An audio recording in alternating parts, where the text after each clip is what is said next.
मला सुनाई बोलले नाही, मला कोणी आगाव बोललं नाही. मग कारण आहे आई. आई कारण तेच गोपीचंदानं आई सांगितलं कारण तेच. आईनं सांगितलं बाळा तुझा बाप होता ना, तुझा बाप सुद्धा असा 360 दासायच्या सोबतीने आंघोळ करायचा रे.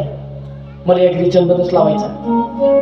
आंघोळ थटामटच होती, अशीच होती बघ. मी पाहिलंय, मी साक्षीदार आहे. अशीच आंघोळ तुझा बाप करायचा. आणि असे आंघोळ करून करून एक दिवस म्हातारा मेलं बघ. आणि काय नाही रे, एवढ्या 360 दासी आंघोळी करायच्या, त्याला सुद्धा लाकडात घातलं बाळा. लाकडाची राख होऊन गेली तुझ्या बापाची.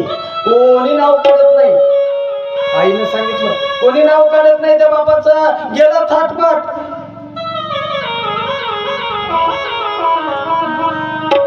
मग आई आता तुझं तसंच होणार आहे म्हणून रडू आलं मला.